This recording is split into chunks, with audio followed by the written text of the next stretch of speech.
They derive from the superior and inferior, the middle derived from the aorta directly, and the inferior derived from the renal artery. But these glands have just one vein as the renal vein, that in the left side drainage to the renal vein, and in the right drainage to the inferior renal part.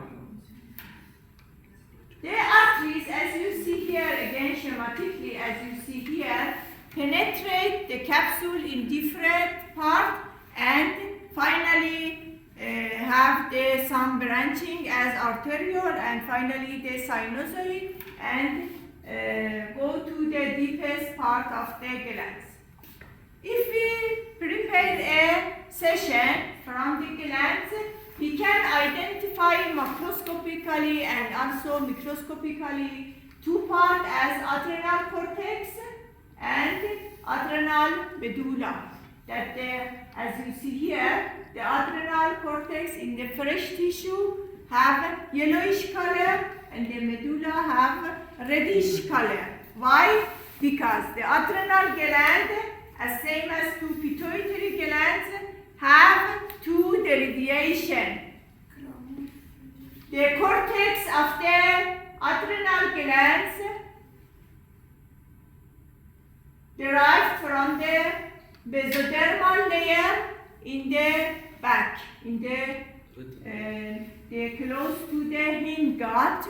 The cells in the mesodermal layer proliferate and finally form the cortical part of the adrenal glands.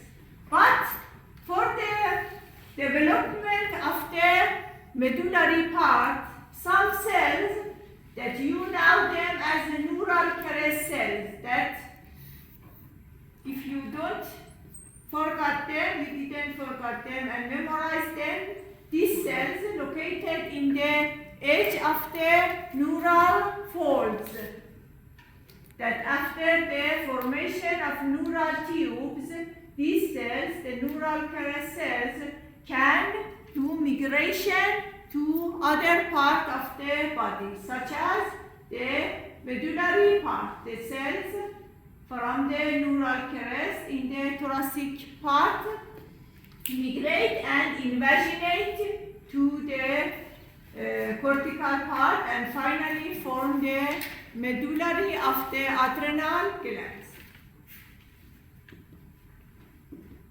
But another thing, in the embryonic period and also in the newborn, the adrenal gland size and also the cortical part of it is a little big and gradually regress and form in the adult as these, that the adrenal gland included the medulla and also the cortex.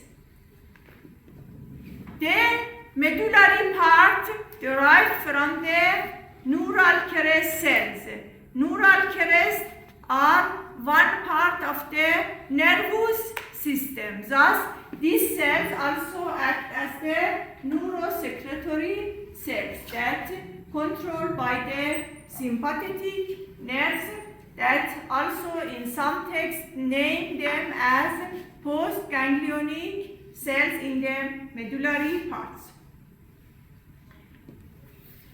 The different arteries as superior, middle and inferior suprarenal arteries penetrate the capsule and at first form the capsular artery in the capsule that give nutrient to the capsule and then divided into type of branch.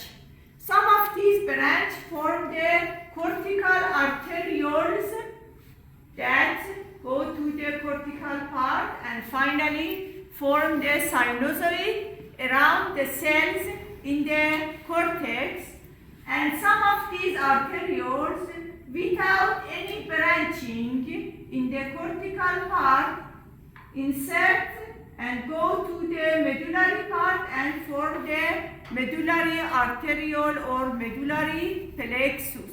That all of them finally form the sinusoid and surrounded the cords or cluster of the cells and give nutrient to them.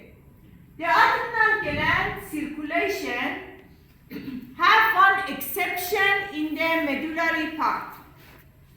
The medullary part have double circulation. One of them is this, the medullary plexus or medullary arteriole that derived from the capsular artery, pass from the cortex and form here some plexus and also the sinusoid. And also have another circulation as the medullary veins that derive from the capillaries from the cortex. The cortical capillary, yes, that are in the cortex after forming the capillary plexus, finally join together and form a plexus as medullary veins that derived from the cortical capillaries. It means that the medullary part have double circulation. One medullary arteriole, yes, and also medullary veins that derive from the capillaries that are in the cortical part, that are just in the adrenal glands, not other. Microscopically, the adrenal is very small glands that surrounded by a capsule, is a type of dense connective tissue, the cortex and medulla, that we can identify these two parts macroscopically. It means when we, for example, see in the cadaver and form and cut the adrenal gland, we can identify these two parts. But microscopically, also we can identify these two parts because the cells in the cortex or cortical part, all of them produce the steroid hormones that they don't store them in their cytoplasm. It means these cells don't have any cytoplasmic granules. And also, the steroids are lipid, yes? And if you memorize in the slide preparation, the lipids dissolved in the alcohol and xylem, and they included some cells that have clear cytoplasm. But these not occurred in the medulla. The medulla included neurosecretory cells as postganglionic neurons that produce hormones, store them in their cytoplasmic as cytoplasmic granules, and after preparation they have affinity to dyes and also have a stain under microscope. In the cortex, all of the cells are same together. They produce the steroid hormones. Because of it, they have well-developed smooth endoplasmic reticulum. And also other organelles, but this organelle is better in them. The cells in the cortical part structurally are same together, but their arrangement are different. Again, based of the arrangement of the cells in the cortex divided in three parts. Under the capsules, named the zona glomerulosa capsule. It's occupy around 10 to 15% of the cortex, and in this part, the cells form some glomerules. They aggregate together, around together, and form some spherical or rounded structures that when we prepare the session, we can see some cells that located as a circle. They formed a glomerule, a spherical structure as zona glomerulosa. That the main hormone of them is the mineralocorticoids such as the aldosterone. The second layer that occupies most part of the cortex and is the thickest layer in the cortex, named as the zona fasciculata. In this layer, the cells form some cords.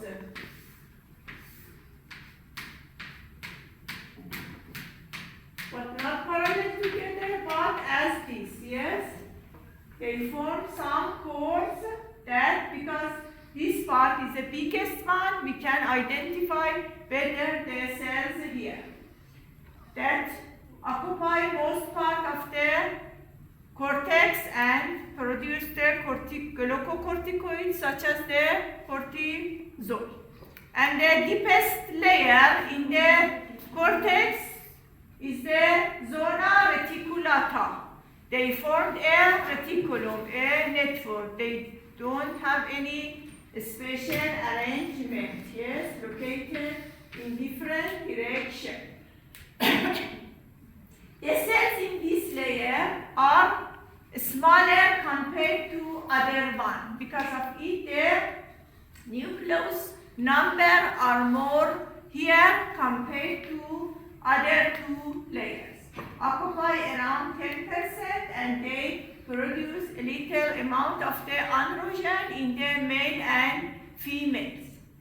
Between of the cells as spherical structures, cord structures or network structures, there are the sinusoid as white space that lined by endothelial cells.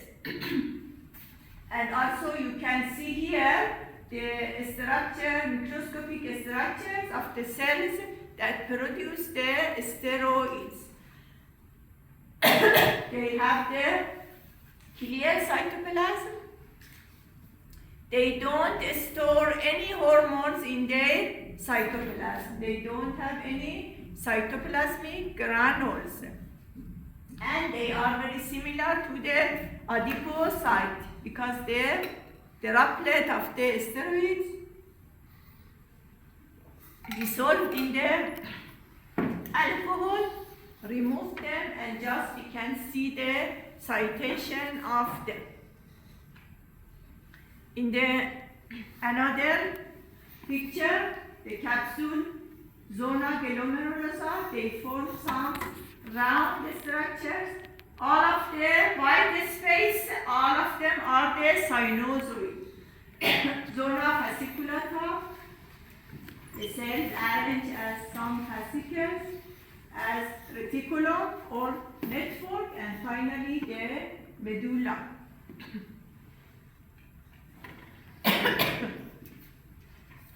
The hormone of the zona glomerulosa is aldosterone that you now involved in the blood pressure control and controlled by the angiotensin II that produced by the arteries.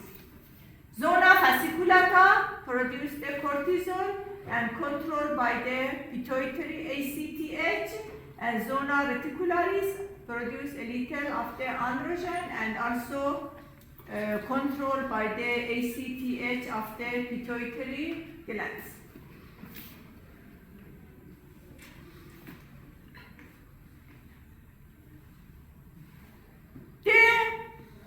Under the study of the electron microscope, the ultrastructures of the cells that are in the cortex show some lipid droplets that store the steroid hormone, and also well-developed smooth endoplasmic reticulum, and also the oval round shaped of the mitochondria. You know, in the most of the cells, the mitochondria have the oval shape. But in the cortical part of the adrenal, the shape of the mitochondria have an exception compared to other cells that have the round shape and also have very long and thick crystal. That some scientists believe that the SER and mitochondria together involved in the secretion of the steroids because most of them in their cytoplasm included the enzyme that convert the cholesterol to the steroid hormones. That is another exception in the mitochondria of the adrenal cortical cells. The medulla derived from the neural crest cells, thus included the neurons, yes, because they derived from the ectodermal layer, derived from the nervous system or neural tube, migrate to the medullary part and change as the neurosecretory cells that produce two types of hormones as the adrenaline and noradrenaline, or epinephrine and norepinephrine, because they like the choroidites, also named as the chromaffin cells. They are big cells, same as two neurons, the round nucleus and the basophil cytoplasm, because included some granules that store the epinephrine and norepinephrine in the cytoplasm. Under electron microscope, there are two types of granules. The electron dense included norepinephrine or noradrenaline, and the clearer granules included the epinephrine or adrenaline hormones. That these two types of the granules are in these cells. But mostly the norepinephrine released from these cells. It means that the adrenaline changed to the noradrenaline and released from these cells. They are the postganglionic neurons and also act as a neurosecretory cells that controlled by the sympathetic nerves. They act as a sympathetic cells and also controlled by these cells that involved in the fight and flight condition. When, for example, we are an anxiety, I don't know, sad, happiness or others, these cells plus two sympathetic ganglion activate and produce the adrenaline and noradrenaline that have receptors in the vessels, in the heart, in the lung that can, for example, they relax the smooth muscle of the vessels that finally resulted to the hypotension, increasing the breathing, the maybe occurred apnea, and increase the sweat activity of the sweat glands, and different things that occur in the anxiety condition occurred by them. I explain this and then finish. The pancreas, you know about it. That is one organ in digestive system that microscopically have two types of the cells, as exocrine and endocrine cells. The exocrine cells are some serous acinus that produce the pancreatic enzyme that you know about them in the digestive system, and the endocrine cells form some island as Langerhans island in the pancreas. Microscopically, pancreas included the serous acinus that form the exocrine part of the pancreas. Endocrine part of these included the Langerhans island that form some clear spot between the serous acinus. That each of these islands enclosed by very thin layer of the reticular fibers. Inside of it find 4 types of cells as alpha, beta, delta, and PP or F cells. The beta cells are more than others and mostly located in the center of the islands, and the alpha cell produce the glucagon and located in the peripheral part of the island. Under the microscope, light microscope, and with hematoxylin and eosin staining, we are unable to identify them from together by staining. Just based off their location, we can find them. The delta cells can control the alpha cells by paracrine secretion, by production of the somatostatin that have receptors on the alpha cells, and PP or F cells produce some peptides in the pancreas. Yes, we have rest now. That remains.